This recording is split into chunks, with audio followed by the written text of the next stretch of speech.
হরে কৃষ্ণ হরে কৃষ্ণ হরে হরে হরে রাম রাম রাম হরে হরে। সকল ভক্ত গোষ্ঠী আবার একবার আপনাদের স্বাগত জানিয়ে আজকে আমরা ভগবত গীতার ক্লাস শুরু করব। তো আমরা এই পর্যন্ত আমরা 3 নম্বর অধ্যায় সম্পূর্ণ করে 4 নম্বর অধ্যায়ের মোটামুটি অর্ধেক প্রায় পড়ে ফেলেছি। আমরা এতদিন পর্যন্ত কি বুঝেছি ভগবত গীতা, যারা নতুন থাকেন তাদের জন্য সঙ্গে করে নিয়ে চলি, এবং আপনাদের এটা রিফ্রেশ করার জন্য। অর্জুন তার জ্ঞাতিদের সঙ্গে যুদ্ধ করতে চায় না, চায় না তার আত্মীয় স্বজনদের সঙ্গে যুদ্ধ করে তাদের যে আহ যে রাজ্য, রক্তে ভেজা রাজ্য সুখ ভোগ করতে চায় না। তার কাকাতো জাতিতো ভাই, শালা, শ্বশুর, পিতামহ, কাকা, জ্যাঠা, মানে যত তাদের আত্মীয় স্বজন আছে সকলকে হত্যা করতে হবে, এই ভেবে অর্জুন খুব মনের দিক থেকে ভেঙে পড়েছেন এবং সে যুদ্ধ করবো না বলে দিলেন। তারপরে ভগবান তাকে 2 নম্বর অধ্যায়ে বিভিন্ন জ্ঞান দিলেন, বিভিন্ন যোগের কথা বললেন। প্রথমে অর্জুনকে তার স্বরূপ চেনালেন, আত্মার জ্ঞান দিলেন। তারপরে তার দায়িত্ব সম্বন্ধে বললেন, সে ক্ষত্রিয়, ক্ষত্রিয়র কাজ কি। তারপরে তাকে বললেন যে বুদ্ধিকে কিভাবে নিজে ঠিকভাবে চালিত করতে হবে, কর্মের সংজ্ঞা দিলেন। তারপরে তাকে কি বললেন, তাকে বললেন স্থিতপ্রজ্ঞ কি, যে নিজের ইন্দ্রিয়কে সংযম করে যে স্থির অবস্থায় চলে গেছে সে কে। এইভাবে 2 নম্বর অধ্যায় সম্পন্ন করার পর 3 নম্বর অধ্যায়ে অর্জুন আবার কনফিউশনে চলে গেলেন যে কোনটা করব, আমি যুদ্ধ করব, কর্ম করব, না বুদ্ধি যোগের কথা করব। তাই ভগবানকে আবার জিজ্ঞেস করলেন যে কোনটা ঠিক সেটি আপনি আমাকে ঠিক করে দিন। ভগবান অর্জুনকে বোঝাতে থাকলেন যে কর্ম ছাড়া কেউ বাঁচতে পারবে না, কর্ম করে মানুষ, প্রত্যেকটা জীবকে কর্ম করতে হয়। তাই কর্ম মানেই কর্মবন্ধন, আর কর্মবন্ধন মানেই পুনরায় জন্মগ্রহণ। তো অর্জুন, তাহলে তোমাকে খুব বুদ্ধিমত্তার সঙ্গে কাজ করতে হবে, তোমাকে এমন কাজ করতে হবে যে কাজটি ভগবানের উদ্দেশ্যে। তাই সেখান থেকে আমাদের 3 ধরনের কর্মের একটা আইডিয়া আসলো। সেই আইডিয়াটা কি, সকর্ম, অকর্ম আর বিকর্ম। আর তারপরে বললেন যে কর্মের ফল, যজ্ঞ থেকে হয়, কর্ম থেকে হয় যজ্ঞ, যজ্ঞ থেকে হয় বৃষ্টি, বৃষ্টি থেকে হয় অন্নাদি, আর সেই অন্নাদি গ্রহণ করে বাকি জীবেরা জীবন ধারণ করে। তো এইভাবেই আমাদের প্রক্রিয়া চলতে থাকে। আর এই জ্ঞান এসেছে ভগবানের থেকে, বেদ হচ্ছে ভগবানের থেকে, আর বেদ থেকে এসেছে কর্ম, কর্ম থেকে যজ্ঞ, যজ্ঞ থেকে বৃষ্টি, বৃষ্টি থেকে অন্ন। এইভাবে চলে। আর যারা এই যজ্ঞাশিষ্ট যে ফল, সেটা যদি ভগবানকে অর্পণ না করে নিজে যদি গ্রহণ করে কেউ, তাহলে সেটাকে আর চুরির সমান ধরা হয়। তাই আমাদেরকে যে কোনো জিনিস, যে কোনো কর্ম করতে গেলেই আমাদের সাধারণত তার মধ্যে কিছু ভুল হয়ে যাওয়ার ভয় থাকে। তাই আমাদের সবসময় সেটাকে পবিত্রকরণের জন্য বা ভগবানের প্রতি কৃতজ্ঞতা জ্ঞাপনের জন্য ভগবানকে অর্পণ করে আমাদের গ্রহণ করা উচিত। তারপরে ভগবান বললেন প্রত্যেককেই কর্ম করতে হবে। ভগবান বললেন আমার কিছু, মানে ভগবানের কিছু পাওয়ার নেই বা না পাওয়ারও কিছু নেই, তবুও তিনি কর্ম করেন। জনক রাজা আদি সকলেই কর্ম করতেন এই জন্য, তার প্রজাদেরকে বোঝানোর জন্য। সেই জন্য বলা হলো সেই বিখ্যাত শ্লোককে যজ্জাত আচরতি শ্রেষ্ঠ, মানে যারা বিখ্যাত ব্যক্তিরা যে কর্ম করেন বাকি সাধারণ ব্যক্তিরাও সেই কর্ম করে থাকেন। তাই সকলেরই কর্মের দিকে একনিষ্ঠ হয়ে এগিয়ে থাকা উচিত। এইভাবেই আর যেতে যেতে তারপরে ভগবান বললেন যে নিজের ধর্ম, নিজের কর্ম করা অন্যের কর্মের নকল করার থেকে অনেক ভালো। তাই তুমি নিজের স্বধর্মে তুমি থেকে তোমার নিজের মতো কাজ করো। তারপরে অর্জুন বললেন যে ভগবান, এমন কেন মনে হয় যে কখনো কখনো আমার ইচ্ছা নেই তবুও আমাকে জোর করে যেন ওই পাপ কাজ কেউ করিয়ে নিচ্ছে।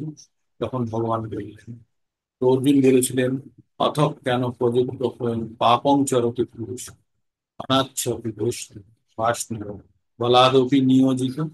তো তখন ভগবান অর্জুনকে বলেছিলেন, কাম এসো ক্রোধ এসো রজগুণ সমদ্ভব।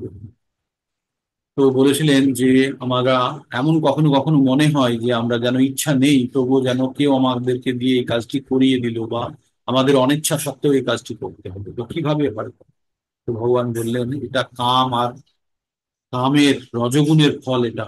আর রজগুণ কোথা থেকে, রজগুণ থেকে কি হয়? কাম আর ক্রোধ। তাই ভগবান বললেন যে আমাদের সমস্ত শরীরে যে কোনো আমরা কর্ম করি তা আমাদের ইন্দ্রিয় দ্বারা করি। তাহলে ইন্দ্রিয়কে কে কন্ট্রোল করে? মন। আর মনকে কে কন্ট্রোল করে? বুদ্ধি। আর বুদ্ধি, বুদ্ধি কার কাছ থেকে ইনস্ট্রাকশন পায়? সেটা হচ্ছে আত্মার থেকে। তাই আমরা যদি মনকে যদি আমরা কন্ট্রোল করতে পারি, আমরা যদি ইন্দ্রিয়কে কন্ট্রোল অটোমেটিক হয়ে যাবে। তাই আমাদের জানতে হবে যে এই আমাদের কাম, কাম ক্রোধ লোভ, এই তিনটে জিনিস হচ্ছে নরকের দ্বার। এই তিনটে নরকের জন্য এক্সপ্রেস হাইওয়ে। তাই আমাদের সব সময় খেয়াল রাখতে হবে যে কোনো অবস্থাতেই যেন এই তিনটে চক্করে না পড়ি। কাম মানে কোনো কিছু পাওয়ার তীব্র ইচ্ছাকে কাম বলে। আর এই কাম আংশিকভাবে চরিতার্থ হলে লোভ তৈরি হয়। আর লোভ যদি প্রশমিত না হয় বা লোভকে যদি পূরণ করা না হয়, তাহলে সেটা ক্রোধে পরিণত হয়। আর তারপরে এইভাবেই মানুষের পতন ঘটে। তাই আমাদের ভগবান বললেন যে আমাদের যত কাম, কামের আশ্রয়স্থল হচ্ছে কোথায়? আমাদের ইন্দ্রিয়গুলিতে। আমাদের ইন্দ্রিয়গুলি কি কি? চক্ষু কর্ণ নাসিকা জিহ্বা ত্বক। আর এগুলিকে জ্ঞান ইন্দ্রিয় বলা হয়। আর এই জ্ঞান ইন্দ্রিয়ের, এই জ্ঞান ইন্দ্রিয়ের আমাদের বিষয়সমূহ কি কি? রূপ রস গন্ধ শব্দ আর স্পর্শ। এই এই বিষয়সমূহ, এইগুলোকে মাথায় রাখতে হবে। এগুলো বিষয়সমূহ যখন আমাদের ইন্দ্রিয়ের সংস্পর্শে আসে, তো রূপ রস শব্দ গন্ধ স্পর্শ, এগুলো হচ্ছে বিষয়সমূহ। তার ইন্দ্রিয়। আর ইন্দ্রিয়গুলো কি কি? চক্ষু কর্ণ নাসিকা জিহ্বা ত্বক। এই পাঁচটি ইন্দ্রিয়ের পাঁচটি বিষয়সমূহ। যে ইন্দ্রিয়ের বিষয়সমূহ মানে চোখ, চোখের বিষয়সমূহ কি? রূপ। যদি কোনো রূপ আমাকে আকৃষ্ট করে আর সে যদি আমার চোখের সামনে চলে আসে, তাহলে আমার মন কেমন ভাবে হরণ হয়ে যাবে? যেমন নৌকাকে বাতাস চালিয়ে নিয়ে চলে যায় জোরে পালতোলা নৌকাকে, তেমনি আমার মন সেই বস্তুর দিকে হরণ হয়ে যাবে, তাই না? তো সেই জন্য আমাদেরকে কি করতে হবে? আমাদেরকে ইন্দ্রিয়গুলোকে আমাদেরকে সংযত করতে হবে। আর ইন্দ্রিয়গুলোকে কোন দিকে সংযত করব, কিভাবে করবো? তাই বলছে যখন আমরা কোনো হায়ার টেস্ট পাই, যখন আমরা কোনো ভালো টেস্ট পাই, তখন আমরা লোয়ার টেস্টের দিকে আমাদের ইচ্ছা কম হয়ে যায়। তো এই বলে অর্জুনকে বললেন যে তুমি ইন্দ্রিয় সংযত করো। আর এই বলে অর্জুনকে 3 নম্বরের জ্ঞানটি শেষ করে তারপরে তিনি চলে আসলেন 4 নম্বরে। 4 নম্বরে এবার ভগবদ গীতা 4 নম্বর অধ্যায়ের নাম হচ্ছে জ্ঞান যোগ। অ্যাকচুয়ালি ভগবদ গীতাকে আমরা 3টে অংশে বিভক্ত করেছি। 1 থেকে 6 হচ্ছে কর্মযোগ, 2 থেকে 7 থেকে 12 পর্যন্ত হচ্ছে ভক্তিযোগ, আর 13 থেকে 18 পর্যন্ত হচ্ছে জ্ঞান যোগ। তাহলে ভক্তি, জ্ঞান আর কর্মযোগ, এই 3টে যোগের বিশ্লেষণ। তাহলে এর মধ্যে সব থেকে গুরুত্বপূর্ণ কি? সেটা পরবর্তীতে যদিও জানবো, তবুও বলে দিই, সেটি হচ্ছে ভক্তি যোগ। কিন্তু ভক্তি যোগের কথা প্রথমে বললেই কারো ভালো লাগবে না। তাই কর্মযোগের এবং বিভিন্ন যোগের উপকারিতা বলে তারপরে সবাইকে চয়েস করার জন্য একটা সুযোগ করে দেবে। ভক্তি যোগ কিভাবে সহজ এবং সব থেকে শ্রেয়। তো তারপরে ভগবান অর্জুনকে বললেন যে এই জ্ঞান তিনি বিবস্বান, সূর্যের দেবতা বিবস্বানকে দিয়েছিলেন অনেক অনেক লক্ষ লক্ষ বছর আগে। আর এই জ্ঞান কালক্রমে প্রবাহিত হতে থাকে। এটি মেনলি রাজা এবং ঋষিদের জন্য, হ্যাঁ? তো এই জ্ঞান প্রবাহিত হতে থাকে, কিন্তু কালক্রমে এটি ছিন্ন হয়ে যায়, পরম্পরা ছিন্ন হয়ে যায়। তাই এই জ্ঞান তোমাকে আবার। তখন অর্জুন জিজ্ঞেস করলেন যে তোমার তো জন্ম বিবস্বান তো অনেক দিন আগে পুরনো, তাহলে তুমি কি করে বলছো যে তুমি বিবস্বানকে এই জ্ঞান দিয়েছিলে?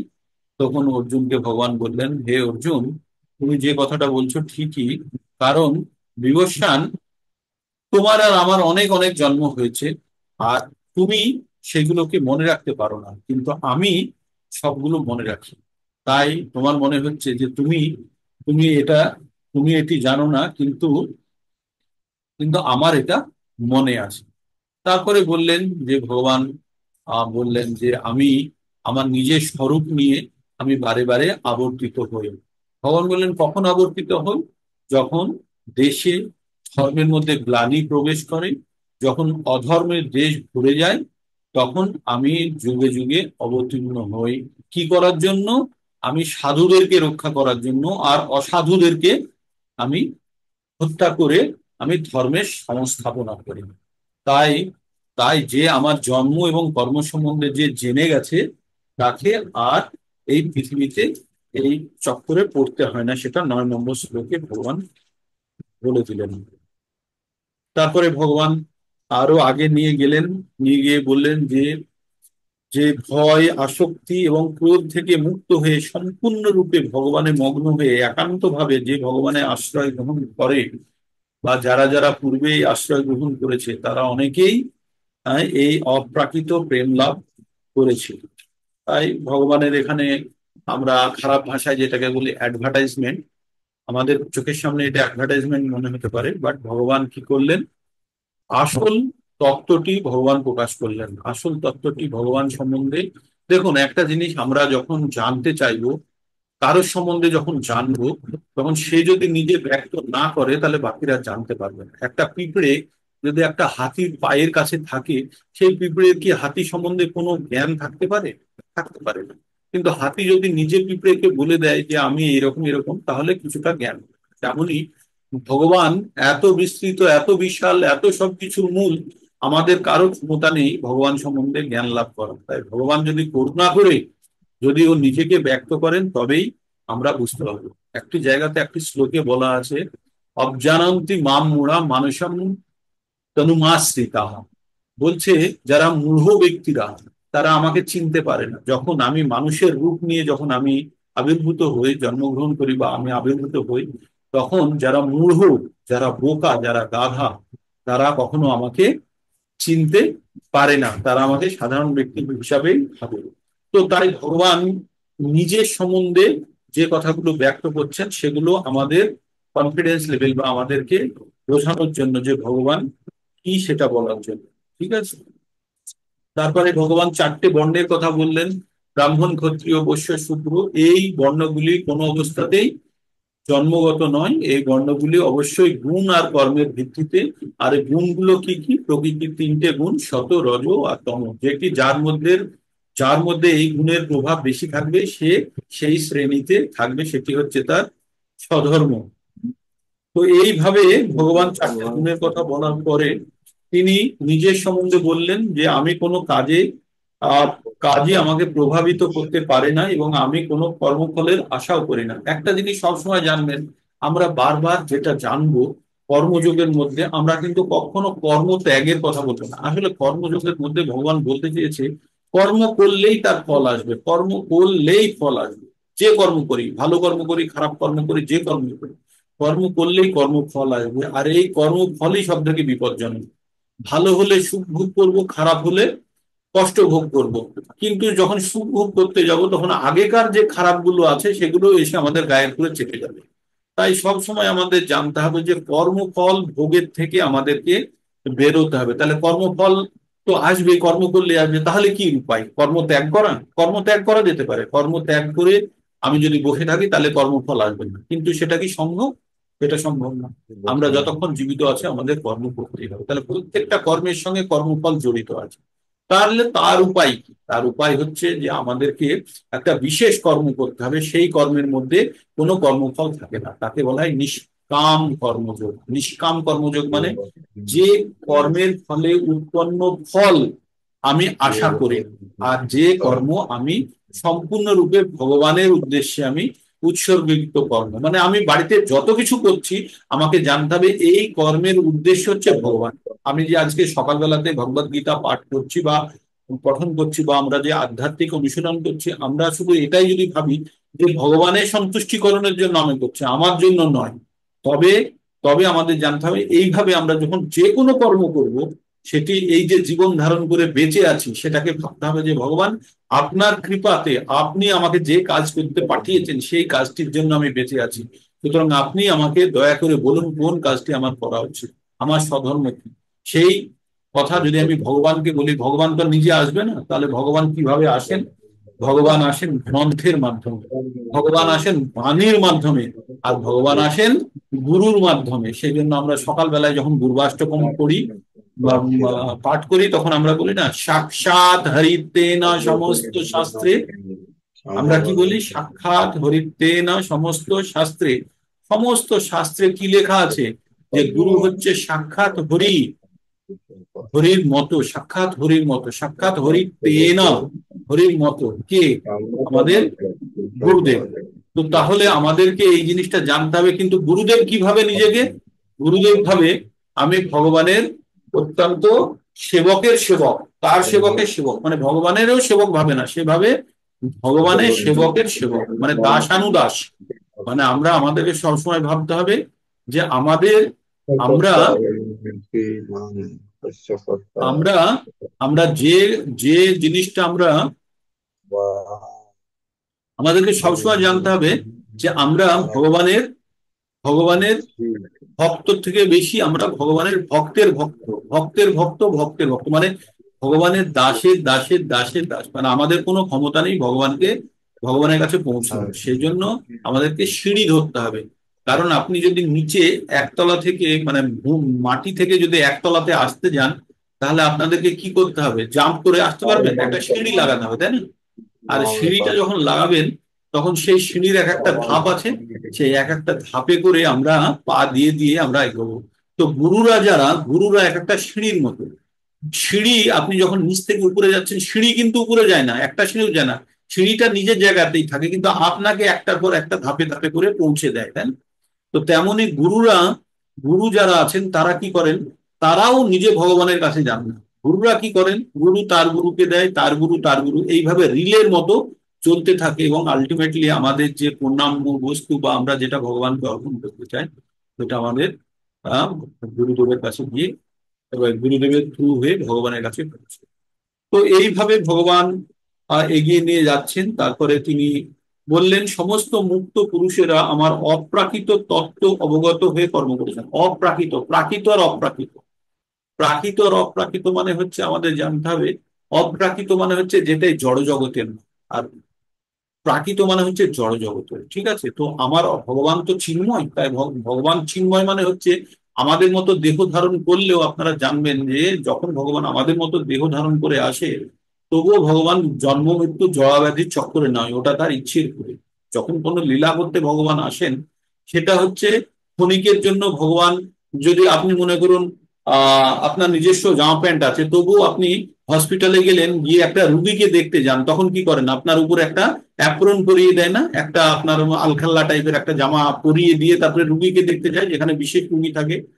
আপনার ওটা ড্রেস নয়, কিন্তু ক্ষণিকের জন্য ওটা আপনি পরে নেন ওই বিশেষ কাজের জন্য, তাই না? তো তেমনি ভগবান আসেন যে বিশেষ একটা ড্রেস পরিয়ে, আহ, তা মানে বিশেষ রূপে তিনি আসেন, এসে আমাদেরকে জ্ঞান শিক্ষা এবং তার কর্মের পদ্ধতি বলে আবার তিনি চলে যান। তাই সময় সময় ভগবান এই জ্ঞান দেওয়ার জন্য যুগে যুগে তিনি এই পৃথিবীতেও স্বয়ং আসেন। আর বাকি সবসময়তেই তার শিষ্যের মাধ্যমে তার অংশগুলি, ভগবান তো বলেছেন যে আমার অসংখ্য অবতার আছে, ভগবানের অসংখ্য, ভগবানকে বলা হয় অবতারী।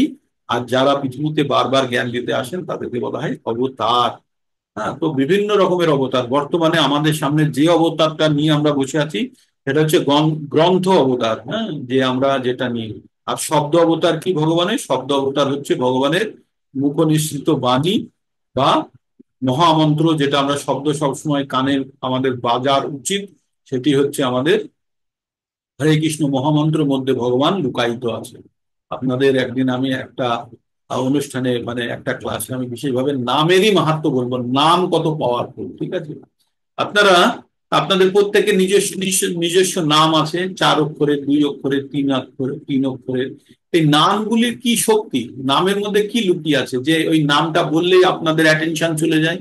আপনি কি নাম? না। কিন্তু আপনার উপরে ওই নামের সঙ্গে, নাম হচ্ছে একটা ক্যাপসুল, যার মধ্যে আপনারা সকলে ঢুকে আছেন, বা আমরা সকলে ওই নামরূপী ক্যাপসুলের মধ্যে ঢুকে আছি। ওই নামটা এত তীব্র, এত পাওয়ারফুল, যে এখানে যারা আছেন, এক্ষুনি আমি যদি মনমোহন প্রভু বলে নাম বলি, ঠিক মনমোহন প্রভুই উত্তর দেবে, আপনারা কেউ দেবেন না। কেন? মুকুন্দকে বললে মুকুন্দ দত্তই শুধু রিপ্লাই করবে। কেন? কারণ তারা নিজেদেরকে ওই নামের সঙ্গে জুড়ে নিয়েছে, আর তারা নিজেদেরকে নাম থেকে পৃথক ভাবে না। তেমনি ভগবান নাম থেকে পৃথক নন। নাম, ভগবানের নাম আর ভগবান একই। আমাদের এটা জানতে হবে, যখনই আমরা ভগবানের নাম নিচ্ছি, তখন জানবেন যে সাক্ষাৎ যেন আপনি ভগবানকেই দেখছেন। আর প্রত্যেকটা মুহূর্তে আপনি জানবেন আপনার ভগবানের নাম নেওয়া, ভগবানকে স্মরণ করা, ভগবানকে অর্পণ করার সময় যদি আপনার শরীরের মধ্যে শিহরণ হয়, তবে জানবেন যে আপনি ঠিকভাবে কানেক্ট হতে পারছেন। আপনাদের অনেকেরই এই অভিজ্ঞতা আছে হয়তো, যে ভগবানের নাম করার সময় শরীরের মধ্যে শিহরণ হওয়া উচিত, যে আমরা যে ভগবানকে স্বরূপ, এগুলো হচ্ছে ভক্তির বিভিন্ন প্রকাশের পদ্ধতি আছে। যেহেতু আমরা একদম নব্য ভক্ত বা ভক্তির পথে এখনো অগ্রসর হতে পারিনি, বিভিন্ন বিকারের উল্লেখ করা আছে, যে ভক্তদের মধ্যে কিভাবে বিকার উৎপন্ন হয়, বিভিন্ন ধরনের শারীরিক পরিবর্তন হয়, বা ওই যে আমরা বলি না, যে গদগদ রুদ্ধয়া নয়নাং গলদাশ্রু ধারায়া গদগদ রুদ্ধয়া, মানে ভগবানের নাম নিতে নিতে চোখ দিয়ে অবিরত ভাবে বর্ষা বইতে থাকবে, এই যে ভগবান বলেছেন। তারপরে শরীর গদগদ হয়ে যাবে, আপনাকে বললে কিছু কিছু গলা রুদ্ধ হয়ে যায়। কোনো আমরা ইমোশনাল কথা বলতে গেলে আমাদের গলা কখনো কখনো জড়িয়ে যায় না, যে রুদ্ধ হয়ে যায়, তো ওই সেগুলি হচ্ছে ভগবানের নাম নেওয়ার ফল। ভগবানের নাম যখন আমরা ঠিকভাবে নিতে চাইবো, পারবো, তখন অপরাধ মুক্ত হিসাবে যখন নিতে পারবো, তখন এই এই মানে আমরা জিনিসগুলো দেখতে পাবো। তাই ভগবান এবার বলছে কর্ম কাকে বলে। আর তার এই কর্ম কথাটির সংজ্ঞা এত বিস্তৃত যে এই কর্ম বুঝতে গিয়ে অনেকেই এই কর্ম আর মানে কর্মের বিভিন্ন গূঢ় তত্ত্ব বিশ্লেষণ করতে পারে না, তাই অনেকেই এটাকে মাখিয়ে ফেলে। তাই বলছে যে এই কর্ম আর অকর্ম কাকে বলে তা স্থির করতে অনেক বিবেকী ব্যক্তিরাও বিমোহিত হন। বিমোহিত মানে হচ্ছে যে মোহিত হয়ে যাওয়া, মানে কনফিউজ হয়ে যাওয়া। তো ভগবান বলছে এই কর্ম সম্বন্ধে আমি বলবো। তো বলছে যে কর্মের গূঢ় তত্ত্ব হৃদয়ঙ্গম করা অত্যন্ত কঠিন। ভগবান বারবার বলছে যে কর্মের গূঢ় তত্ত্ব মানে কর্মের বিশেষ জিনিসটা বোঝা কঠিন, কিন্তু যে বুঝে নিয়েছে তার জন্য একদম জল ভাত। তাই কর্ম বিকর্ম আর অকর্ম সম্বন্ধে জানা উচিত। তো তার আগে আমাদের জানতে হবে যে কর্ম, এইখানে আমি একটু পড়ছি, আপনারা একটু শুনুন। যদি কেউ সত্যি জড়জগতের বন্ধন থেকে মুক্ত হতে চায়, তবে তাকে কর্ম, অকর্ম আর বিকর্মের মধ্যে পার্থক্য জানতে হবে। মানে প্রথম কথা শুনেই আপনাদের মন খারাপ হয়ে যাবে হয়তো, যে জড়জগতের বন্ধন থেকে কেন মুক্ত হব, জড়জগতে বেশ তো ভালোই আছি, এই তো মানুষ জীবন, খাচ্ছি, ঘুমোচ্ছি, সংসার করছি, টাকা উপার্জন করছি, আনন্দ ফুর্তি করছি।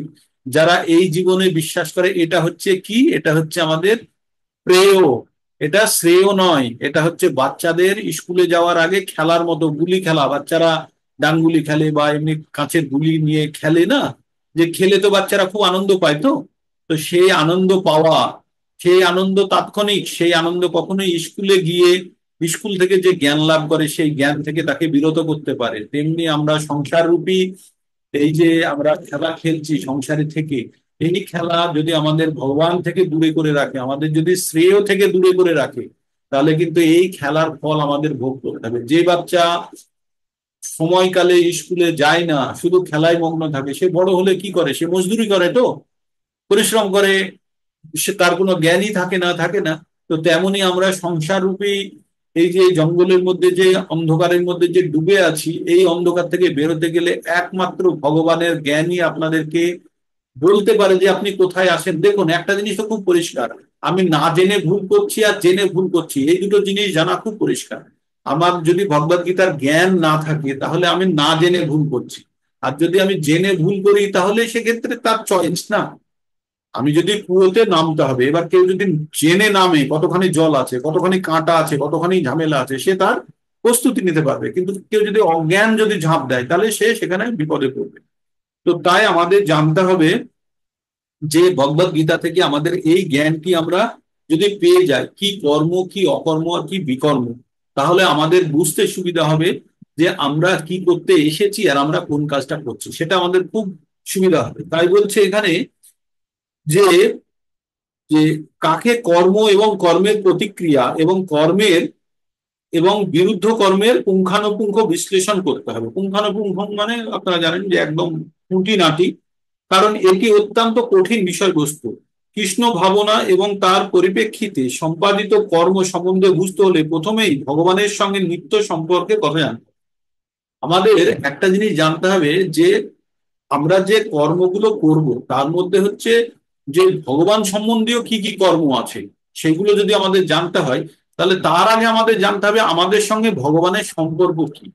মানে আমাদের সঙ্গে ভগবানের সম্পর্কটা খুব গুরুত্বপূর্ণ। আমাদের সঙ্গে ভগবানের সম্পর্ক কি বলুন তো, আমরা আমরা কি হিসাবে ব্যক্ত করবো? আমরা বলবো আমরা ভগবানের সন্তান, কারণ ভগবান বলেছে না যে তাসাং ব্রহ্ম মহার্জনের অহম বীজ প্রদ পিতা, মানে আমাদের প্রত্যেকের যদি বীজ প্রদানকারী পিতা হন তাহলে আমরা ভগবানের সন্তান। ভগবান আবার বলেছে মামের অংশ জীবা লোকে জীবা ভূতান সনাতন, প্রত্যেকেই আমার অংশ। তাহলে আমরা কিরূপ অংশ সেটাও জানতে হবে। তো তাই ভগবান বলছেন যে এক জায়গাতে কৃষ্ণদাস কবিরাজ গোস্বামী বলছেন জীবের স্বরূপ হয়, জীবের স্বরূপ মানে আমাদের স্বরূপ কি, আমাদের প্রকৃত পরিচয় কি, জীবের স্বরূপ হয় কৃষ্ণ নিত্য দাস। যে ভগবানের আমরা চির দাস, ভগবানের আমরা ভগবানের সেবক, এটা যদি আমাদের মাথায় থাকে তাহলে আমরা কিন্তু আমাদের কর্ম অকর্ম আর বিকর্ম আমরা খুব সুন্দরভাবে বুঝতে পারবো। আমাদের কি জানতে হবে? প্রথমে আমাদের পরিচয় জানতে হবে। আমরা আত্মা, আমরা বড় আত্মা পরমাত্মার একটি ক্ষুদ্র অংশ। আর এই ক্ষুদ্র অংশের কাজ হচ্ছে বৃহতের সেবা করা। বুঝতে পারলাম? আমাদের ক্ষুদ্রের কাজ হচ্ছে কি? বৃহতের সেবা করা। বৃহৎকে পরমাত্মা আর ক্ষুদ্রকে আত্মা। তাহলে এই আত্মার কাজ হচ্ছে বৃহৎ আত্মার সেবা করা, এটাই হচ্ছে আমাদের পরম কাজ। তাই জীবের স্বরূপ হয় কৃষ্ণ নিত্য দাস। এই কৃষ্ণ ভাবনাময় ভাবিত হয়ে ভগবানের সেবা করাটাই প্রত্যেকটি জীবের পরম কর্তব্য। সমগ্র ভগবত গীতায় ভগবান আমাদের এই সিদ্ধান্ত অনুসারে শিক্ষাদান করেছেন। মানে পুরো ভগবত গীতাটা এই একটি লাইনের উপরে দাঁড়িয়ে আছে কি, আমরা ভগবানের নিত্য দাস, আমাদের পরিচয় হচ্ছে আমরা আত্মা, আর পরমাত্মার সেবা করাই হচ্ছে এই আত্মার কাজ। আর এটা একদিন নয়, চিরকাল। যেমনটা দেখুন, আমরা কারো না কারো সেবক, প্রত্যেকটা মুহূর্তে আমরা কারো না কারো দাসত্ব করছি। কেউ বলতে পারবে না যে আমি, না হলে হয় নিজের মনের, না হলে ইন্দ্রিয়ের, আর না হলে স্ত্রীর বা স্বামীর, না হলে বাবার, না হলে কাউন্সিলরের, না হলে এমএলএ এমপির প্রধানমন্ত্রীর, কারো না কারো দাসত্ব করছি, না হলে শেষে দেব দেবতারও দাসত্ব করি আমরা, তাই না? তো যদি দাসত্ব আমাদের করাটা আমাদের ধর্ম, মানে আমরা দাসত্ব থেকে বাঁচতে পারবো না, তাহলে দাসত্ব কেন সর্বোচ্চ ব্যক্তির করব? তাহলে সর্বোচ্চ ব্যক্তিরই করব। আপনি যদি কাউন্সিলরে আপনার ভালো বন্ধু হয়, আপনার মনে হবে না যে কাউন্সিলর আমার সঙ্গে আছে, আমার কোনো ভয় নেই। কিন্তু যে মুহূর্তে আপনি জানবেন যে আপনাকে, আপনার এমএলএ আছে, এমএলএ আপনাকে ভালোবাসে, তখন আপনার কাউন্সিলর খুব ছোট মনে হবে না? তার পরবর্তীতে আপনি জানলেন এমপি ভালোবাসে, মিনিস্টার ভালোবাসে আপনাকে, তখন তার সঙ্গে সম্পর্ক তৈরি, কাউন্সিলর আর এমএলএ তখন ক্ষুদ্র মনে হবে। তারপরে যখন প্রধানমন্ত্রীর সঙ্গে আপনার ডাইরেক্ট কন্ট্যাক্ট হবে, তখন মনে হবে কি এই মন্ত্রীদের আবার কি বলবো, এ তো ডাইরেক্ট আমার সঙ্গে। আর তারপরে যখন জানবেন যে তার থেকে উপরে যে আছে সেই ব্যক্তির সঙ্গে যখন আপনার কন্ট্যাক্ট হয়ে গেল, তখন মনে হবে এরা সবাই তুচ্ছ এবং ক্ষুদ্র। ঠিক আছে? তো এইভাবেই আমাদের পরিচয় আগে জানতে হবে। আমরা হচ্ছি অনু, আর ভগবান হচ্ছেন বিভু। অনুর কাজ হচ্ছে বিভুর সেবা করা। এবার সেবা মানে আপনি ভেবে নেবেন না যে সবসময় আমি ওই ঘন্টা আর আরতি নিয়ে ভগবানের আরতি, যে কোনো আপনি যে ধর্মের মধ্যে আছে, ভগবান একটা জিনিস খুব পরিষ্কার মধ্যে বলেছে যে ধর্ম কর্ম আমাদের আগে জানতে হবে স্ব অনুষ্ঠিত ধর্ম স্ব অনুষ্ঠিত পুংসং। আমরা যারা করছি, আমাদের যে বর্ণ এবং আশ্রমের মধ্যে আছি, সেখানে থেকে আমাদের স্বভাবগত কাজ করাটাই হচ্ছে আমাদের ধর্ম। আর সেই ধর্ম এমন করতে হবে বিষবক্সেন কথা সুযোগ, মানে আমাদের কর্মের মাধ্যমে যেন ভগবান কখনো নারাজ না হয়, ভগবান যেন কখনো অতৃপ্ত বা ভগবান অখুশি না হয়, সেটাই আমাদের সবসময় লক্ষ্য রাখতে হবে। তো তাহলে আমাদের যে কোনো কার্য করতে হবে ভগবানের সন্তুষ্টি বিধানের উদ্দেশ্যে। তো সেটাই তো আমাদের বারবার বলা হয়েছে না, ভগবানের সন্তুষ্টি বিধানের উদ্দেশ্যে কার্য করাটাই আমাদের জীবনের পরম লক্ষ্য। ভগবানের, আর যদি তা ভগবান, আমরা যে কাজটা করছি তাতে যদি ভগবানের সন্তুষ্টি বিধান না হয়, তাহলে সেটা কি উৎপাত, এটা উৎপাত। আর মানে অহৈতুকী, মানে অকারণে সেটা হচ্ছে পরিশ্রম। হিমালয় পর্বতকে সারা দিন সকাল থেকে সন্ধ্যাবেলা পর্যন্ত ঠেললে গা তো ঘামবে, কিন্তু হিমালয় মুভ করবে না। তেমনি যদি আমাদের ভগবানের সন্তুষ্ট বিধানের ছাড়া যদি আমরা সারাদিন যে কোনো কাজই করি, তাতে হয়তো পরিশ্রম দেখা যাবে, কর্ম মনে হবে, কিন্তু তাতে ভগবানের যদি সন্তুষ্টি বিধান না হয়, তাহলে সেটা কখনোই আমাদের অগ্রগতির দিকে নিয়ে যেতে পারবে না। তো এটা আমাদের সবসময় মাথায় রাখতে হবে যে আমরা কিভাবে ধীরে ধীরে আমরা কর্মের মধ্যে ঢুকতে পারি। কি কর্মের মধ্যে? ভগবানের সন্তুষ্টি বিধানের জন্য।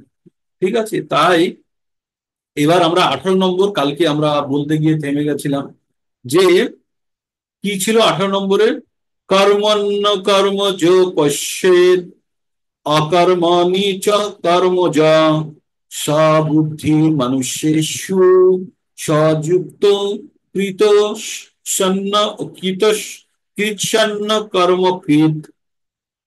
কি বললেন ভগবান? যিনি কর্মের মধ্যে অকর্ম দর্শন করেন এবং অকর্মে কর্ম দর্শন করেন, তাই তিনি সমস্ত মানুষের মধ্যে বুদ্ধিমান এবং সব কর্ম লিপ্ত থাকা সত্ত্বেও তিনি চিন্ময় স্তরে অধিষ্ঠিত হন। এখানে কর্মেও আর অকর্ম দুটো জিনিস জানতে হবে। কর্ম মানে যে সমস্ত কার্যকলাপ করলে আমাদের পুণ্য অর্জন হয় সেগুলো কি বলে? কর্ম। এইটা জানতে হবে। সকর্ম বা কর্ম বলছে যে সমস্ত কার্যকলাপ করলে আমাদের পুণ্য অর্জন হয় তাকে বলা হয় কর্ম। আর বিকর্ম যে সমস্ত কার্যকলাপ করলে আমাদের পাপ উৎপন্ন করে সেটা হচ্ছে বিকর্ম।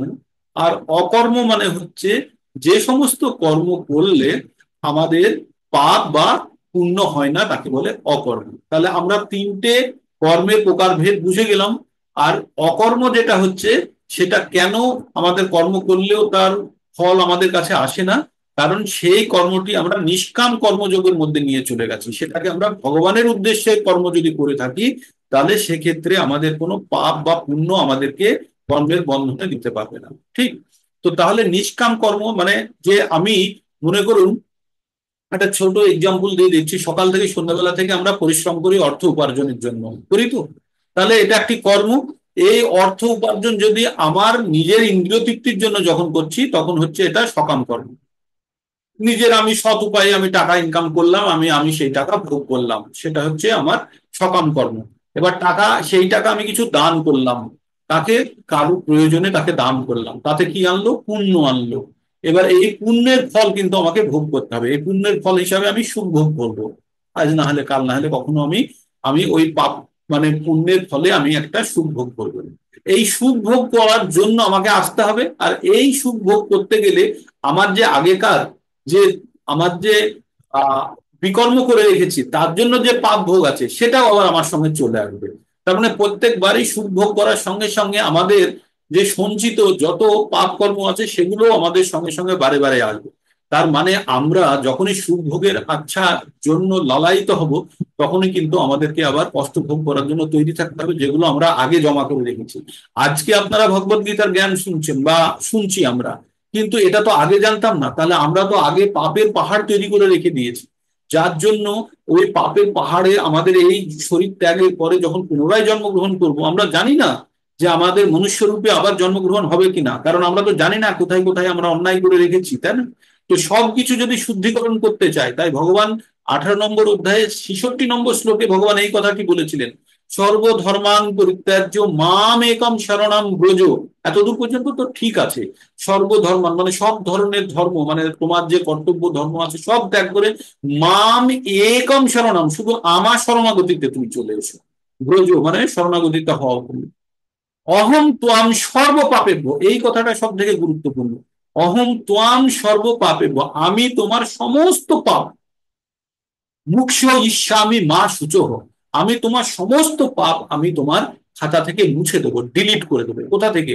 যে আমি সঞ্চিত করে রেখেছি। এই যে প্রত্যেকটা দিন আমরা কর্ম করি, কর্মের ফলে কিছু না কিছু পাপ আর পুণ্য উৎপন্ন হয়। এই পাপ আর পুণ্য আমরা যে তৈরি করছি, যখন আমরা মৃত্যুবরণ করব এই পুরো জিনিসটা আমাদের সঙ্গে চলে যাবে সূক্ষ্ম শরীরের মধ্যে, গিয়ে আমাদের যে মেন ব্যাংক আছে সেখানে জমা করবে। আবার যখন আমরা পুনরায় জন্মগ্রহণ করব ওইখান থেকে কিছু পুণ্য আর কিছু আমরা পাপ নিয়ে যখন বেরিয়ে আসব, এসে আমরা আবার মানব জীবন পাবো। এবার কত পরিমাণ পুণ্য নিয়ে আসছে আর কতখানি পাপ নিয়ে আসছি সেটাকে বলে প্রারব্ধ। এটাকে বলে পারব্ধ। সেই জন্য কারো রাজার ঘরে জন্ম হচ্ছে, কারো খুব উচ্চ পরিবারে জন্ম হচ্ছে, আর কারো জন্ম হচ্ছে গরিব মানুষের পরিবারে। আর তারাই, তাহলে আমরা যদি বলি যে কে দেখেছে পাপ পুণ্য এইসবের কি, যা এই জীবন পেয়েছি ভোগ করে নাও, অনেকে বলে তো। কিন্তু তারা, তাদেরকে নিজের জীবনকে পরবর্তী জীবন দেখতে হবে না, তারা তারা আশেপাশে যে নতুন নতুন যারা জন্মগ্রহণ করছে তাদেরকে দেখেই সে তার বোঝা উচিত এই বাচ্চাটা কেন গরিব মানুষের ঘরে জন্মগ্রহণ করলো, এই বাচ্চাটা কেন রোগ নিয়ে জন্মগ্রহণ করলো, এই বাচ্চাটার একটা পা কেন খোঁড়া, একটা চোখে কেন দেখতে পায় না, তার মাথা, সে ডিসব্যালেন্স কেন, তার মাথায় বুদ্ধি নেই কেন। এই জিনিসগুলো যখন আমরা বিচার করব যে, আর একজন অত্যন্ত ব্রিলিয়ান্ট, অত্যন্ত মেধাবী, সে ক্লাসে যা বলে সে সব জানে, কি করে, কোথায় থেকে? এগুলো হচ্ছে পূর্ববর্তী কর্মের ফল বয়ে নিয়ে আসে এই জীবনে। তার মানে আমাদের বিষ খেয়ে দেখার দরকার নেই বিষ খেলে কি হয়, যারা খেয়েছে তাদের থেকে জ্ঞান লাভ করাটাই বুদ্ধিমানের কাজ। তাই আমাদের জানতে হবে যে আমরা যারা বর্তমানে যে কাজ করছি সেই কাজের ফল কিন্তু আমাদের ভোগ করতেই হবে, কারো রক্ষে নেই। প্রত্যেকটা ব্যক্তিকে ভোগ করতে হবে, আর এখানে লুকানোর কোনো জায়গা নেই, কেউ কাউকে লুকোতে পারবে না, কারণ আমাদের হৃদয়ের মধ্যে কে বসে আছে? পরমাত্মা রূপে ভগবান বসে আছে। কি বলছে? যে ভোক্তারাম যোগ্য তপস্যাম সর্বলোক মহেশ্বরম সুহৃদম সর্বভূতানাম, প্রত্যেকটা জীবের হৃদয়ে বসে আছে। জ্ঞাতামাম শান্তির ইচ্ছতি, আমি যখন এটা জেনে যাব যে আমি ভোগী নয়, আমি ভোগ ভোগ করার যোগ্য নয়, যদি ভগবান আমাকে যদি উচ্ছিষ্ট দেয় তাহলে সেটা ভোগ করলে কোনো পাপ নেই। বললাম না, গাড়ির মধ্যে ভগবানকে গাড়িতে বসিয়ে নিয়ে চালিয়ে যাচ্ছেন, কোনো অসুবিধা নেই, আপনি গাড়িকে ভোগ করছেন।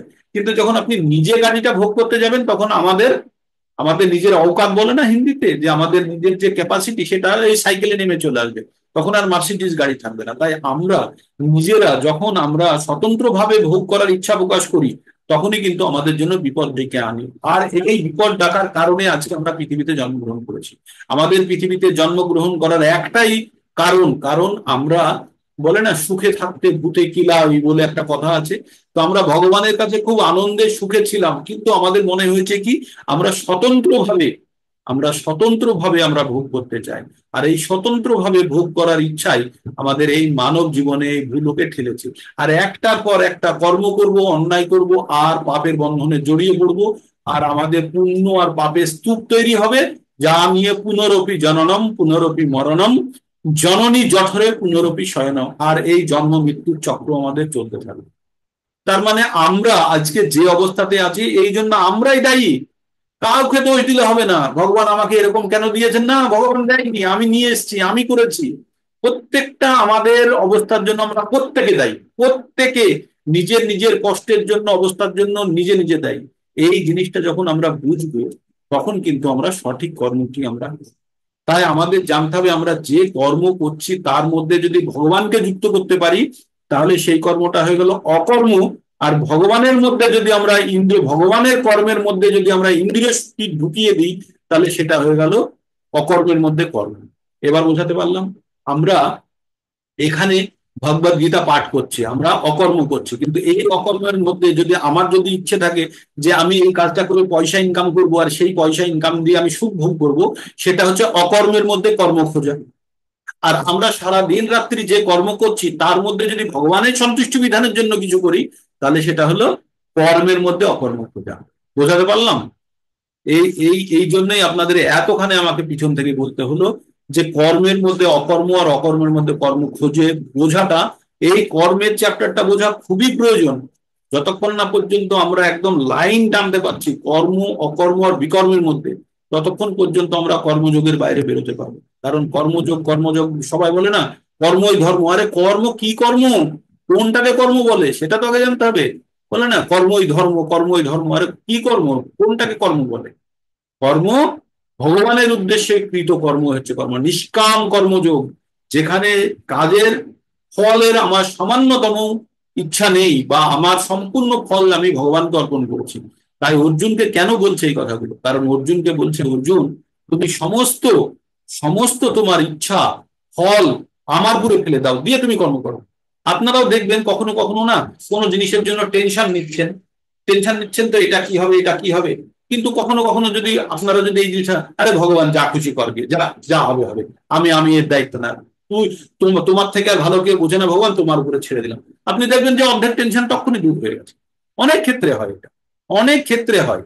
তাই আমাদের জীবনের ক্ষেত্রেও তাই জানতে হবে আমরা সৎ পথে চলবো, সত্যি কথা বলবো, ঠিক মতো করবো, ভগবানের সেবা করব। যে কোনো কাজের মাধ্যমে আমাদের একটাই উদ্দেশ্য থাকতে হবে যে আমার এই কাজের মাধ্যমে যদি আমরা ভগবানের সেবাতে আনতে পারি তাহলে একদম নিশ্চিন্ত মনে কাজ করেন, যে যে অবস্থায়, যে বর্ণে, গৃহস্থ, বানপ্রস্থ, সন্ন্যাস, ব্রহ্মচারী, যে যেখানে আছে, ব্রাহ্মণ, ক্ষত্রিয়, বৈশ্য, শূদ্র, যে যেখানে আছে, একটাই উদ্দেশ্য, তার কাজের মাধ্যমে তার ভগবানের সন্তুষ্টি বিধান করা। তাহলে জানবেন যে পারপাস সিদ্ধ হয়ে গেছে। 19 নম্বরে কি আছে, আজকে তো একটা হয়ে গেল না। যস্য সর্বে সমারম্ভা কাম সংকল্প বিবর্জিতা, কাম সংকল্প বর্জিতা, জ্ঞান অগ্নিদগ্ধ কর্মাণং তমাহু হো পণ্ডিতং বুধা। যার সমস্ত কর্ম প্রচেষ্টা কাম সংকল্প রহিত, যিনি পূর্ণ জ্ঞানে অধিষ্ঠিত পণ্ডিত জ্ঞানীগণ, তার সমস্ত কর্মের প্রতিক্রিয়া ও পরিশুদ্ধ দ্বারা দগ্ধ হয়েছেন। তার মানে হচ্ছে যে আমরা সোনাকে যখন পুড়িয়ে ফেলি, তখন সোনার মধ্যে যে খাদ থাকে সেই খাদটা বেরিয়ে যায়, বা অ্যাসিডে ডুবালে পুড়িয়ে যায়। তাই বলছে জ্ঞানের আগুন দ্বারা, কর্মের সম্বন্ধে এই যে বিস্তৃত জ্ঞান, এই জ্ঞানের আগুন দ্বারা যখন আমাদেরকে নিজেদেরকে দগ্ধ করতে পারবো, পুড়িয়ে ফেলতে পারবো, তখন আমাদের মধ্যে আর পাপ বা পুণ্যের যে আশা, এই জিনিসগুলো আর আমাদের মধ্যে থাকবে না। তাহলে জ্ঞানের অগ্নিতে আমরা যদি শুদ্ধিকরণ করতে পারি, তাহলে আমাদের আর কোনো ভয় নেই। তো এটাই এতক্ষণ ধরে আপনারা যেটা শুনছেন সেটাই জ্ঞানের কথা। আর এই কথাটাকে যখন আমরা জীবনের ক্ষেত্রে আমরা যখন প্রয়োগ করতে পারবো, তখনই জানবে, তখনই জানবো যে আমরা তাহলে আমাদেরকে কর্ম অকর্ম আর বিকর্ম মধ্যে থেকে পার্থক্য করে আমাদের জীবনের ক্ষেত্রে আমরা প্রয়োগ করতে পারছি। ঠিক। তো এটা এখানে বলছে, যে মানুষ প্রকৃত জ্ঞানবান, তিনি কেবল কৃষ্ণ ভাবনায় ভাবিত ভক্তের কার্যকলাপ বুঝতে পারেন, যেহেতু কৃষ্ণ ভাবনাময় বৈষ্ণব সমস্ত ইন্দ্রিয় তৃপ্তি বাসনা থেকে মুক্ত। আমাদের যখন আমরা পার্সোনালি কোনো কিছু করতে চাই, তখন সেটা হচ্ছে আমাদের ইন্দ্রিয় তৃপ্তির জন্য, কিন্তু ভগবানের তৃপ্তির জন্য যদি আমরা কোনো কিছু অর্পণ করছি, তাহলে সেটা অকর্ম। আর নিজের জন্য, ভোগের জন্য যখন যাচ্ছি, তখন সেটা হচ্ছে সকাম বা বিকর্ম। তাহলে আমাদের এই পার্থক্যটা জেনে আমাদের এগোতে হবে। তাই বুঝতে হবে পরমেশ্বর ভগবানের নিত্য দাস রূপে এবং তার স্বরূপ যথার্থ জ্ঞানের দ্বারা তার সমস্ত কার্যের প্রতিক্রিয়া দগ্ধ হয়েছে। যখন আমাদের সেই জ্ঞানটি আসবে, তখন আর আমাদের পাপ পুণ্যের কোনো বন্ধনে আমাদেরকে বাঁধতে পারবে না। তখন কিন্তু আমরা পাপ আর পুণ্যের বন্ধন থেকে মুক্ত হতে পারবো। 20 নম্বরে কি বলছে, তক্তা কর্ম ফলং সঙ্গং মুক্ত তৃপ্ত নিরাশয় কর্মণ্যভিপ্রবৃত্তোপি নৈব কিঞ্চিৎ করতি স। কর্মফলের আসক্তি সম্পূর্ণরূপে ত্যাগ করে তৃপ্ত থেকে এবং আশ্রয়ের অপেক্ষা রহিত হয়ে যিনি সব রকমের কর্মে যুক্ত হওয়া সত্ত্বেও কর্মফলের আশায় কোনো কিছুই করেন না। এতক্ষণ ধরে যেটা বললাম সেটারই এটার একটা অংশ, যে কর্মফলের আসক্তি মানে আমি যত কিছুই কাজ করছি আমার ভগবানের উপরে চড়িয়ে দিয়েছি, ভগবান এটা তোমার জন্য করেছি, তুমি বুঝে নাও, এর ভালো মন্দ তোমার। এইরকম যখন আমরা বুঝতে শিখবো, তখনই আমরা কিন্তু ভগবানের উপরে ধীরে ধীরে আশ্রিত হতে থাকবো। আর ভগবানের উপরে আশ্রয় যদি আমরা না নিই, যখনই আমরা ভাববো, আমরা তো অন্ধ, চোখে দেখতে পাই না। এবার যদি আমি ভাবি নিজে চলতে পারবো, তাহলে কিন্তু যখন ধরুন খাড্ডায় পড়ে যাব। কিন্তু যদি আমার হাত ধরে কেউ নিয়ে যায়, বা আমাকে যে নিয়ে যাচ্ছে তার হাতের উপরে যদি আমি ভরসা করি, তাহলে হয়তো নির্দিষ্ট গন্তব্যস্থলে পৌঁছতে পারবো। কিন্তু আমরা অন্ধ হওয়া সত্ত্বেও, জ্ঞানহীন হওয়া সত্ত্বেও আমরা নিজেদেরকে বেশি পণ্ডিত ভেবেছি, সেই জন্যই আমাদের আজকে এই কঠিন অবস্থা। ঠিক তো, আমাদের ধীরে ধীরে এই কর্ম অকর্ম আর বিকর্ম, এই তিনটের মধ্যে পার্থক্য বুঝে যখন আমরা কোনো কার্য করতে থাকবো, যে তার মানে আমরা একটা জিনিস খুব পরিষ্কার ভাবে বুঝলাম, যে যখনই কোনো ভগবানের উদ্দেশ্যে যে কর্ম করা হয় সেটি হচ্ছে অকর্ম, আর বাকি হচ্ছে কর্ম আর বিকর্ম, দুটোই কিন্তু বন্ধনকারী। দুটোই আমাদের কিন্তু বেঁধে ফেলবে কিসে, পুনরায় জন্ম মৃত্যুর চক্রে আমাদের বেঁধে ফেলবে। তাই আমাদের খুব সাবধানতার সঙ্গে আমাদের এটাকে বুঝতে হবে। তো আজকে এখানেই শেষ করবো, 20 নম্বরে গিয়ে 21 নম্বর থেকে আবার কাল থেকে শুরু করব। কাল কালকে একটু টেনেই দেবো, কিন্তু ওই কথা বলতে গিয়ে প্রয়োজনীয় কথাগুলো এত লম্বা হয়ে যায়, মানে ক্লাসটা প্রত্যেক দিনই মনে হয় না যে ক্লাসটা খুব ছোট। ঠিক আছে। তো এখানে আপনাদের যদি কারো কিছু বলার থাকে বলুন, অথবা ক্যামেরাটা একবার অন করুন। আর সকলের একবার একটা স্ন্যাপ নিয়ে নিতে যদি পারি। অন্ধন বাবু কোথায় উধাও হয়ে গেল, ফোনে কিছু অসুবিধা হয়েছে। যারা যারা ক্যামেরা অন করতে পারবেন ক্যামেরা অন করুন। হরে কৃষ্ণ কৃষ্ণ কৃষ্ণ হরে হরে। কয়েকটা মুখ আজকে দেখছি না। হরে কৃষ্ণ কৃষ্ণ কৃষ্ণ হরে হরে, হরে রাম হরে রাম রাম রাম হরে হরে, কৃষ্ণ কৃষ্ণ কৃষ্ণ কৃষ্ণ, হরে কৃষ্ণ কৃষ্ণ কৃষ্ণ হরে হরে। ঠিক আছে, অনেক অনেক ধন্যবাদ হরে আপনাদের কৃষ্ণ সকলের প্রভু। কষ্ট করে এই অনুষ্ঠানে যোগ দেওয়ার জন্য। হরে কৃষ্ণ প্রভু। হ্যাঁ প্রভু, কি হলো, কোথায় খুঁজে পাচ্ছিলাম না আপনাকে। না না, আমি তো আছি। আচ্ছা, হ্যাঁ, কিছু আমার আচ্ছা বলার আছে প্রভু। হরে কৃষ্ণ। আচ্ছা, মনমোহন প্রভু কিছু বলবেন, আপনারা একটু ধৈর্য ধরে শুনুন, গ্রুপ ছাড়বেন না এখনই, বলুন প্রভু। হরে কৃষ্ণ মাতাজি প্রভুজি, হরে কৃষ্ণ। আচ্ছা, কালকে যে গ্রুপ বানিয়েছি, অনেকের আমার মনে হচ্ছে এটা অ্যাডজাস্ট হয়নি। যার যার আহ, অন্য গ্রুপে মানে জয়েন করতে চান আমাকে একটু জানিয়ে দেবেন। আর যারা এই জুমে জয়েন করছেন কিন্তু আমাদের হোয়াটসঅ্যাপ গ্রুপে নেই, হোয়াটসঅ্যাপ গ্রুপে না থাকলে আপনারা অনেক কিছু থেকে বঞ্চিত হচ্ছেন। যেমন এই প্রভু রেকর্ডটা পাঠাই প্রতিদিনের, সেটা শুনতে পারবেন না। আরো অনেক কিছু ইনস্ট্রাকশন থাকে, সেটা আপনারা জানতে পারবেন না। যার জন্য যারা যারা গ্রুপে নেই, আমার নাম্বারটা নোট করুন। আমাকে আপনার ওই নাম্বার দিয়ে নামটা দিয়ে পাঠিয়ে দেবেন, তাহলে আমি গ্রুপে জয়েন করিয়ে দেবো। গ্রুপে জয়েন করলে সবকিছু আপনারা জানতে পারবেন কি কি হচ্ছে। আর রেকর্ডটাও প্রতিদিনের পাবেন। হুম। আমার নাম্বার হচ্ছে 834068964964। আবার বলছি, 834068964964। আমাকে পার্সোনালি ওই হোয়াটসঅ্যাপ করে এই নাম্বারটা, আপনার নাম্বার আর নামটা জানিয়ে দেবেন, তাহলে আমি গ্রুপে জয়েন করে দিতে পারবো। ধন্যবাদ। আচ্ছা, আমি হরে কৃষ্ণ। চ্যাটের মধ্যে লিখে দিয়েছি, যারা দেখতে চান দেখতে পারবেন, এই গ্রুপ চ্যাটে যে কথা বলা যায় সেখানে প্রভুর নম্বরটা লিখে দিয়েছি, দেখতে পারবেন। আর একটা জিনিস আপনাদের বলি, যে গ্রুপটা আমরা আলাদা আলাদা 7টা গ্রুপ তৈরি করেছেন, এই গ্রুপগুলি আমরা ডাইনামিক, মানে পরবর্তীতে আবার গ্রুপের মেম্বারটা ঘুরিয়ে ঘুরিয়ে দেবো, তাহলে সকলের সঙ্গে সকলের ইন্টারাকশন হবে। এখন যাদেরকে গ্রুপ লিডার বানিয়ে দিয়েছে তাদের দায়িত্ব হচ্ছে বাকি টিম মেম্বারদের সঙ্গে কথা বলে কে কি বুঝতে পারছে না, কোন জায়গাতে কোন জায়গাতে আটকাচ্ছে, এই জিনিসগুলো যখন করবেন তাহলে মানে সব সময় তো এই এখানে আপনারা প্ল্যাটফর্মে বলতে পারেন না, কিন্তু নিজেদের মধ্যে আলোচনা করলে, এই যে 3 নম্বর অধ্যায়ের আমরা যে সামারি তৈরি করছি, কি করলে আরো ভালোভাবে সামারিটা হবে, কিভাবে তোমারটা আমি শুনলাম, আমার আমার কোন জায়গাতে তুমি ফল্ট পেলে, তাতে কি হবে, আমাদের টোটাল ডেভেলপমেন্ট হবে। আমরা তো সবাই সংসার, তার মধ্যে দেখে শুনে আমরা একটু চেষ্টা করবো, কিন্তু আমাদের গ্রুপের উদ্দেশ্য একটাই, কি, ভগবত ভক্তি। এই গ্রুপের এই উদ্দেশ্যের বাইরে কিন্তু কোনো উদ্দেশ্য নেই, এটা আমি খুব পরিষ্কার ভাবে বলে দিলাম আপনাদেরকে। আর কেউ কোনো ধরনের উদ্দেশ্য সাধনের, না কোনো পার্সোনাল বিজনেস, না কোনো পার্সোনাল সাপোর্ট, এইগুলো থেকে বিরত থাকবেন। এটার একমাত্র উদ্দেশ্য হচ্ছে শুধু ভগবত। তার বাইরে যদি কারোর কোনো উদ্দেশ্য থাকে, তো প্লিজ আপনারা সেই উদ্দেশ্য থেকে নিজেদেরকে সরিয়ে রাখবেন। শুধু আমরা ভগবত ভক্তির জন্য আমরা কানেক্টেড হচ্ছি, আর কোনো উদ্দেশ্য নেই। এটা আপনারা খুব সুন্দরভাবে মনের মধ্যে বসিয়ে নেবেন। কাউকে কোনো রকমের, কেউ অনেক ক্ষেত্রে আমি দেখেছি আমার সঙ্গেই হচ্ছে, অন্য গ্রুপে অন্য কথা বলছে, এই সাপোর্ট চাই ওই সাপোর্ট চাই, তো সেগুলো থেকে বিরত থাকতে হবে আমাদের। হচ্ছে আধ্যাত্মিক উন্নতির জন্য যদি কোনো সাপোর্টের প্রয়োজন হয়, সেক্ষেত্রেই আছি, অথবা আমরা নেই। ঠিক, তো এই বলে আজকে এখানে শেষ করছি। আবার আমরা পুনরায় কালকে আপনাদের সঙ্গে যোগাযোগ করব।